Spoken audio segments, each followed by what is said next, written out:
السلام عليكم ورحمة الله وبركاته. اللهم صل وسلم وزد وبارك على سيدنا محمد، طب القلوب ودواها وعافية الأبدان وشفاها والنور العيون وضياها. اللهم صل وسلم وبارك عليك يا حبيبي رسول الله. ازيكم يا حبايبي، ازيكم يا أحلى متابعين، وحشتوني جدا جدا. يا رب أشوفكم في أحسن صحة وأحسن حال. النهاردة بقى مع بعض كده يوم جديد وفيديو جديد. هنعمل النهاردة كيكة ببرتقانة كده واحدة بقشرها. طبعا انتوا عارفين بقى الشتاء، واجواء الشتاء بتحب بقى الواحد كده كوبايه شاي ومعاها خرطه كيكه، منينه، قرصه، اي حاجه. فالنهارده بقى انا هعمل معاكم كيكه سريعه كده ببرتقانه واحده وثلاث بيضات مطلعوهم من الثلاجه من بدري وحراره المطبخ. وعندي هنا كوبايه سكر، يفضل السكر يكون ابيض. وعندي هنا نص كوبايه سمنه على زيت. وعندي هنا بقى كوبايتين دقيق وعليهم معلقه نشا كبيره. وعندي هنا باكل كيك شيف وبرتقانه واحده زي ما قلنا. حابه بقى قبل ما نبدا ندعو لاهل غزه واهل فلسطين، ربنا ينصرهم يا رب نصر عزيز مقتدر. يا رب قلت قولك الحق ادعوني استجب لكم. يا رب يا رب انصرهم يا رب. يا رب قلت قولك الحق الا ان نصر قريب، نصر الله قريب ان شاء الله، ان ربنا ينصرهم اجلا وليس عاجلا. تابعوني بقى، هجيب الخلاط. بس بقى عايزه اقول لحبايبي لو بتشوفيني لاول مره اشتركي معايا قناتي وفعلي زر الجرس ودوسي على الكل عشان توصلك اشعارات بكل وصفاتي. ولو عجبتك وصفاتي بتجربيها وتقولي في التعليقات. وحبايبي المشتركين معايا بحبكم في الله، ربنا يديمكم نعمه عليا. تابعوا الفيديو للاخر ما تبخلوش عليا باللايك. هنا بقى جبت الخلاط، وهنا بقى البرتقانه دي هقطع الجزء اللي فوق ده والجزء اللي تحت كده.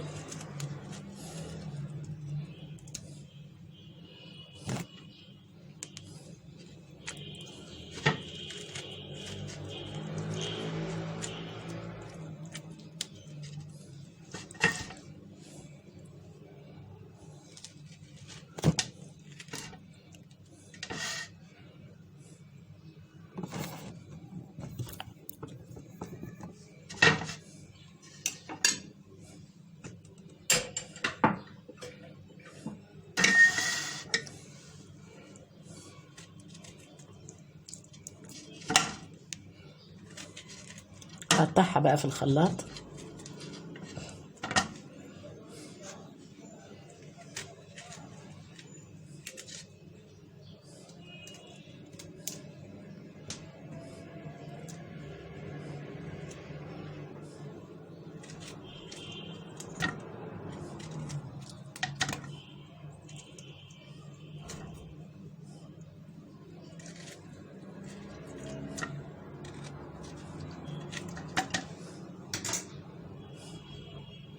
هحط كوبايه السكر،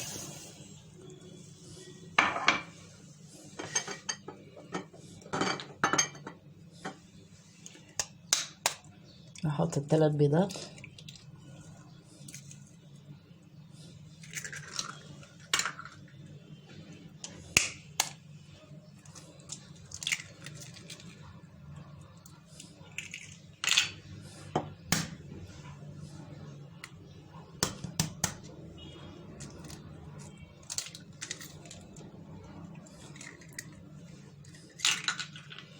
هشغل بقى الخلاط. وعشان صوت الخلاط هرجع هطفي وارجع لكم. هنا بقى تأكدت ان السكر ده في الخلاط. هنزل بقى برشة فانيليا، وهنزل بقى بالسمنة على الزيت،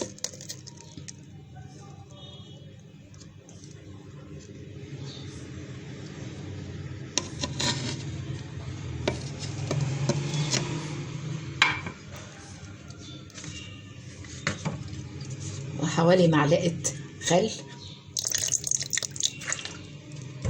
الخل طبعا مادة رافعة بيودي أي زفارة. وهنا عندي حوالي نص كوباية لبن، حليب يعني.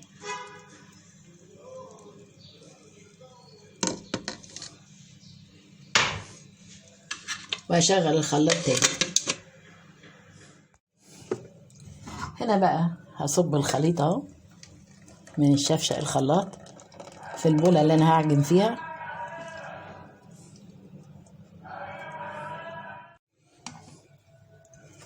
هنا بقى هنحط الدقيق كده وننخله دقيق على النشا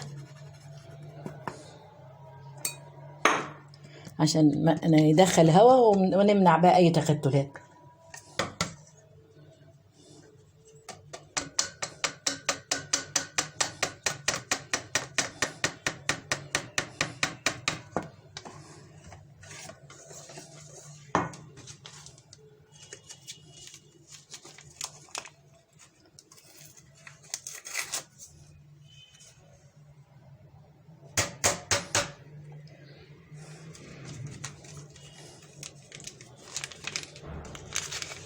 وهنا برضه هحط معلقة كبيرة كيك شيف.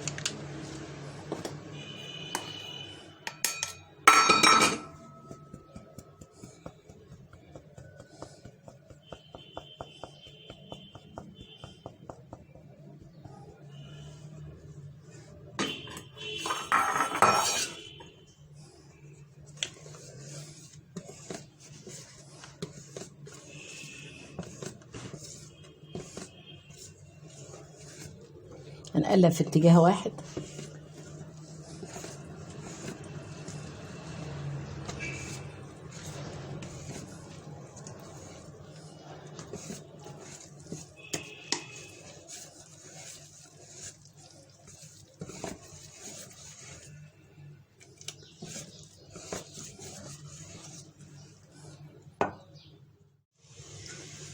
هنا بقى بعد ما ضفت الدقيق الخليط اهو، هنا بقى الصينية دي مقاس 24، دهنتها بالزبدة وبطنتها بالدقيق،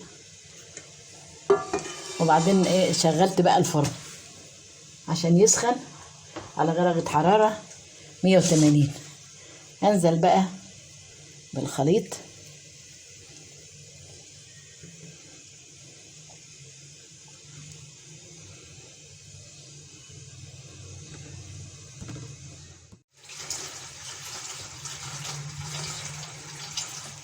صبيت بقى الخليط في الصينية هنا وخبطتين على الرخامة عشان تبقى متساوية.